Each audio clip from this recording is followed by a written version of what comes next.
আর খোদার গজব, এসিওয়ালা দোকানদার এসির দামটা এতই বাড়াইছে, টেলিভিশনে বিজ্ঞাপন দেখলো, অনলাইনে বিজ্ঞাপন দেখলো 45,000 টাকা, মার্কেটে গিয়ে দেখে 60,000 টাকা। এসি আছে কিন্তু দোকান পুরা খালি দেখায় দিছে। এসি কিন্তু গোডাউনে অভাব নাই, কথার কথা অভাব নেই গোডাউনে, কিন্তু দোকান ঘুরায় দেখেন ভাই এসি নাই, কি করব বলেন?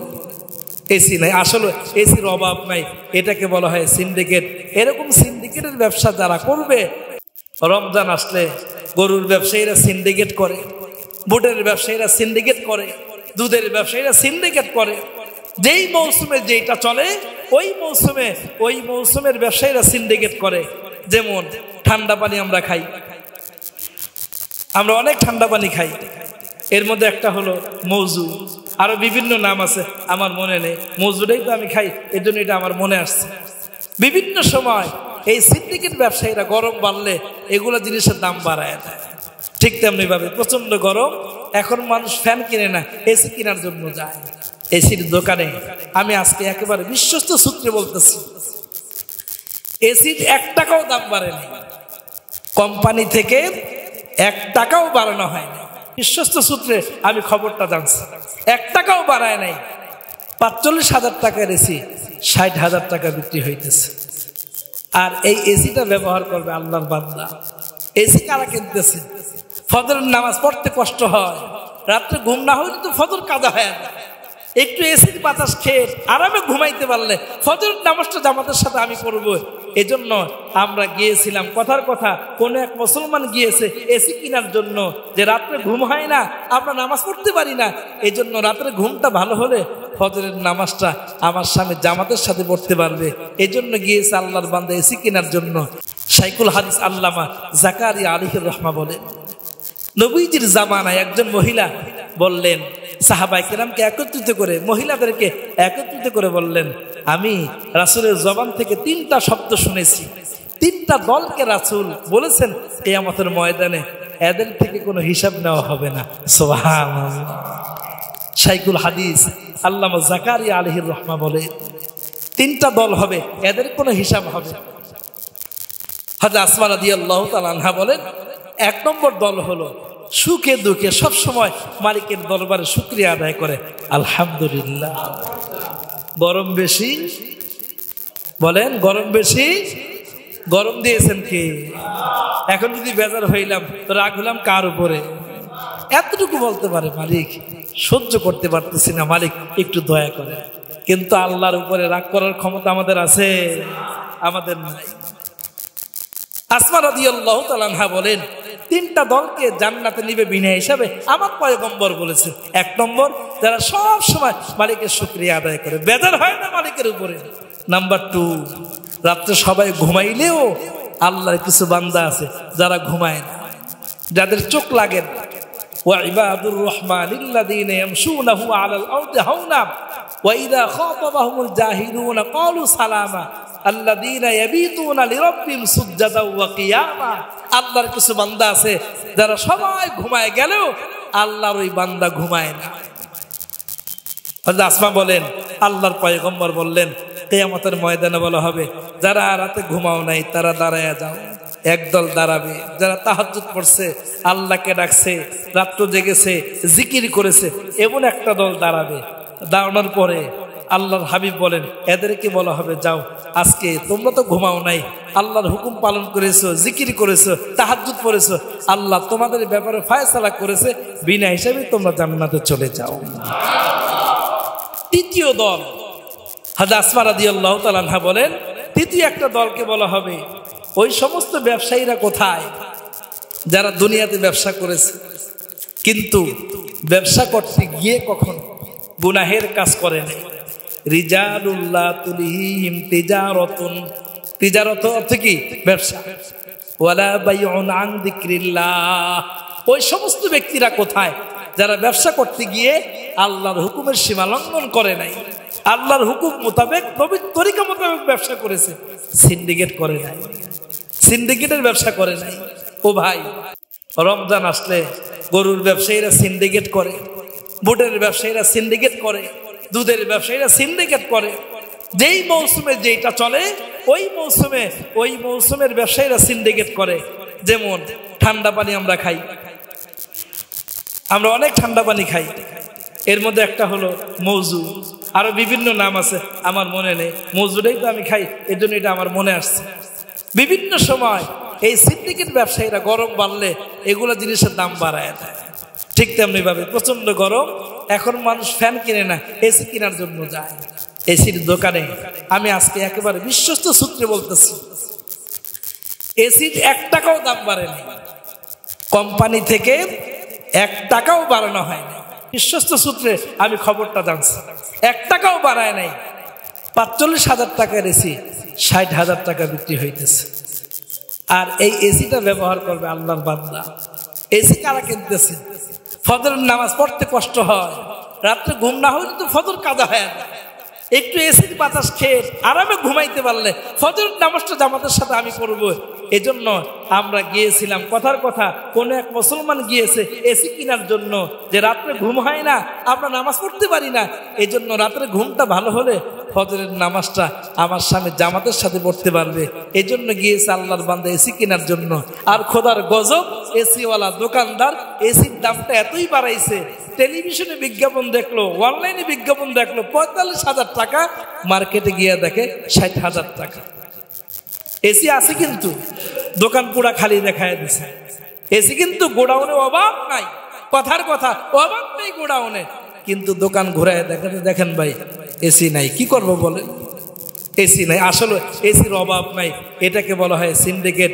এরকম সিন্ডিকেটের ব্যবসা যারা করবে, আল্লাহর হাবিব বলেন, ইমাম মুসলিম রহমতুল্লাহি আলাইহি বলেন, মুসলিম শরীফের হাদিসের মধ্যে আসছে, ইমাম মুসলিম রহমতুল্লাহি আলাইহি মুসলিম শরীফের 1605 নম্বর হাদিস, ইমাম মুসলিম বলেন, এবং ব্যক্তিদেরকে আল্লাহ তাআলা ফাসিক বলছেন, গুনাহগার বলছেন।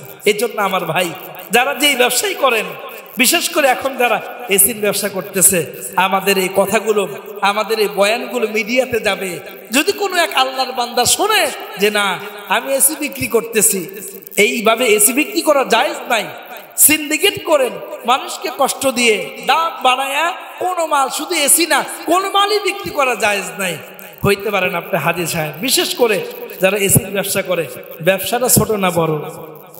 আওয়াজ করে বলেন বড়। এসির ব্যবসায়ীদেরকে তালাশ করলে দেখা যাবে, আমার ধারণা শতকরা 70% এসির ব্যবসায়ী তারা হজ করছে। কারণ বড় ব্যবসা না, কোটি কোটি টাকার ব্যবসা, যার কাছে কোটি কোটি টাকা আছে ওই ব্যক্তির উপরে হজ নফল না ফরজ? ওই ব্যক্তি হজ করছে। যারাই এসির ব্যবসা করতেছে অধিকাংশ মানুষ হজ করছে, কারণ তারা ধনী মানুষ। হজ করার পরে একজন হাজী সাহেব, সে যদি সিন্ডিকেটের ব্যবসা করে, মুসলমানকে কষ্ট দেয়, মুসলমান নামাজ পড়বে সেখানে সে আঘাত করে, সিন্ডিকেটের ব্যবসা করে, ইমাম মুসলিম রহমতুল্লাহি আলাইহি বলেন, প্রিয় নবীজি বলেন, তুমি একজন গুনাহগার ফাসিক, তোমার কোন ইবাদত মালিকের দরবারে কবুল হবে না। সুতরাং আমার ভাই, আমি একজন মুসলমান, মুসলমানকে কষ্ট দিয়ে কখনোই ব্যবসা করা যাবে না। আল্লাহ পাক রব্বুল আলামিন আমাদের সকলকে সিন্ডিকেটের ব্যবসা থেকে ফিরে আসার তৌফিক দান করে, আমিন। এটা শুধু এসির ব্যাপারে না, এটা সব ক্ষেত্রে। শীতকাল আসলে সিমেন্টের দাম বেড়ে যায়, কারণ এখন মানুষ কাজকাম বেশি করে। গরমের দিন আসলে ফ্যানের দাম বেড়ে যায়। এখন যদি কোনো মতে 1 সপ্তাহ ঘন ঘন লোডশেডিং হয়, দেখবেন চার্জার ফ্যানের দাম বেড়ে গেছে। যেই চার্জার ফ্যান, গত বছর একটু সমস্যা হয়েছে, যেই চার্জার ফ্যান কিনেছিলাম 2800 টাকা দিয়া, ওই চার্জার ফ্যান আমরা কিনছি 4000 টাকা। কেউ ভালো না, সবারই এক অবস্থা। এজন্য আমার ভাই, সিন্ডিকেটের ব্যবসা করে ইবাদত করলে ইবাদতে কোনো কাজে আসবে না। আল্লাহ তাআলা আমাদেরকে বিশেষ করে এই মৌসুমে যারা এসির ব্যবসা করতেছি, চার্জার ফ্যান বেচতেছি, আমরা সিন্ডিকেট থেকে বাঁচার চেষ্টা করি। আল্লাহ তাআলা আমাদেরকে সিন্ডিকেট থেকে বাঁচার তৌফিক দান করে, আমিন। আমার ভাই, সিন্ডিকেট থেকে আপনি বাঁচবেন কিভাবে? এটা তো সিন্ডিকেট, এটা যে গুনাহের ব্যবসা, এটা তো আপনি জানেনই না।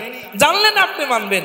এজন্য ব্যবসা করার আগে ওলামায়ে কেরামের কাছে আসা, বিশেষ করে আমরা যদি একটু তাবলীগে অল্প অল্প সময় লাগাইতে পারি, 3টা দিন সময় লাগাইতে পারি, সেখানে মুজাকারা হয়।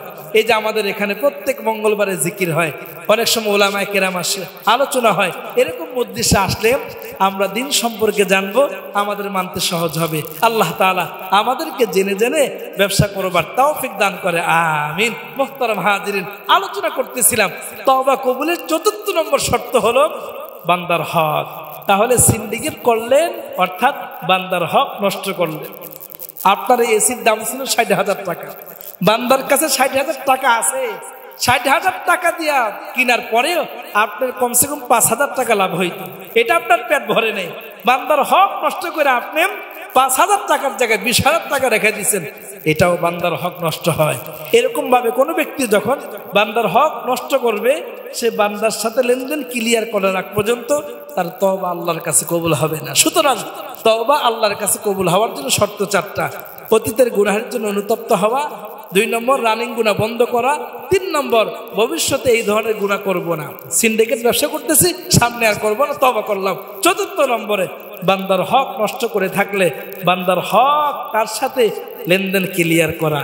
মক্কাতে গেলেও কাজ হবে না, মদিনাতে গেলেও কাজ হবে না, মসজিদ এরকম 50টা বানাই দিল কাজ হবে না, মাদ্রাসা পুরো দুনিয়া ভরে একটা মাদ্রাসা বানাই দিবেন কাজ হবে না, মক্কায় সেজদা দিয়ে পড়ে থাকলো কাজ হবে না। কারণ আল্লাহর হাবিব বলেন, আল্লাহ তাআলা বলছেন, নবী বান্দার মুআমালা বান্দার সাথে ক্লিয়ার করতে হবে, বান্দার হক বান্দাকেই দিতে হবে। অনেক বড় ভাই ছোট বোনের জমি মেরে দিয়েছে, বান্দার হক নষ্ট করেছে। অনেক কর্মচারী মালিকের দোকানে বসে চুরি করে সে টাকা নিয়ে আসছে, বান্দার হক নষ্ট করছে। অনেকে মাপতে গিয়া মাতবরি করতে গিয়া একজনে 10 কাঠা জায়গা ওনারে মাইপা 15-10 কাঠা দিছে, আরেকজনকে বাড়ায় দিছে। অনেকে আমাদের গ্রামগঞ্জে ধানের ব্যবসা করে, আর একজনে ধান মাপে, আর এই ধান মাপতে গিয়া ওনাকে আবার টাকা দেওয়া হয়, উনি 1 মনে 50 কেজি নিয়ে দেয়। এরকম গ্রামগঞ্জে হয়। যারা গ্রামে থাকেন আপনারা ভালো করে বুঝবেন যে ধানের ব্যবসার সময় একজন লোক ধান কিনা দেয়, ওনাকে কি বলে? যে ধান কিনা দেয় কি বলে? আপনি কোন না দিশা, আপনি তো জানেন। ঘুরে ঘুরে ধান কিনা দেয় কি বলে? হ্যাঁ, ফইরা। ফইরা, এই যে ভাই কিছু ফইরা, এই যে ফইরা। আসলে আমরাও গ্রামে ছিলাম, লম্বা সময় ঢাকা থাকার কারণে গ্রামের সবকিছু ভুলে গেছে। এই যে ফইরা, যেই ফইরাকে রাখা হয়েছে ধান কিনা দিবে, এরপরে ধান মাইপা দিবে। এই ফইরাদের কাজ কি? এরা যখন ধান কেনে এরপরে ধান মাইপা দেয়। ধান মাপার সময় মনে এরা কমসে কম 45 কেজি 50 কেজি নিয়ে নেয়। এই যে সে ধোকা দিল, বান্দার হক নষ্ট করলো, এই লোকও কিন্তু একসময় মক্কা যাবে, হজ করবে, টাকাওয়ালা হয়েছে না, কোনো লাভ নাই। আগে এর সাথে লেনদেন ক্লিয়ার করেন, এরপরে বাইতুল্লাহ যান। আল্লাহর পয়গম্বর বলেন, এই 4টা শর্ত পালন করার পরে যখন কেউ বলে আস্তাগফিরুল্লাহ, আল্লাহ বলে আমি তো সব গুনাহ খাতা মাফ করে দিলাম। আর যদি এই 4 শর্ত আপনি পুরা না করি, আস্তাগফিরুল্লাহ আস্তাগফিরুল্লাহ প্রত্যেক দিন 1 লক্ষ বার জিকির করলেও বিন্দু পরিমাণ কোনো ফায়দা হবে না। এজন্য মালিকের কাছে তওবা করার জন্য এই 4টা জিনিস আপনাকে আমাকে খেয়াল করতে হবে। এই 4টা রোগ যদি আমার মধ্যে থাকে তো আমি ভালো হয়ে যাবো। এই 4টা রোগ যদি আমার বিবির মধ্যে থাকে, তাকে দাওয়াতে সে ভালো হয়ে যাবে। আল্লাহ পাক রব্বুল আলামিন আমাদের সকলকে এই 4টা শর্ত পালন করে এরপরে তওবা করলে আল্লাহ পাক রব্বুল আলামিন তওবা কবুল করবেন। আল্লাহ পাক আমাদের সকলকে পয়গম্বর মুসা আলাইহিস সালাতু ওয়াস সালামের জামানার ওই পাপীর মতো গোপনে গোপনে তওবা করে আল্লাহর সাথে লেনদেন ক্লিয়ার করবার তৌফিক দান করে, আমিন। সম্মানিত উপস্থিতি, সলাতুল ইস্তিসকা অর্থাৎ বৃষ্টির জন্য নামাজ, এর মূল মাকসাদ হলো আল্লাহর কাছে তওবা। আমরা যদি তওবা করতে পারি বৃষ্টি হবে, আর তওবা না করলে বৃষ্টি হবে না। আর দোয়ার মধ্যে বলবো, আল্লাহ যেটা খায়ের হয় খায়ের ফায়সালা করেন। বৃষ্টি হলে যদি খায়ের হয় তো খায়ের, বৃষ্টি না হলে যদি খায়ের হয় তাহলে এটাই আমাদের জন্য খায়ের। আল্লাহ আমাদের সব সময় আমাদের কল্যাণের চিন্তা করেন, আমাদের কষ্টের চিন্তা করেন না। আল্লাহ পাক রব্বুল আলামিনের কাছে আমাদের সকলকে দিল থেকে দোয়া করবার তৌফিক দান করে, আমিন। আমরা সবাই বৃষ্টির জন্য হোক, এলাকার পরিবেশের জন্য হোক, আল্লাহর কাছে রোনাজারি করি।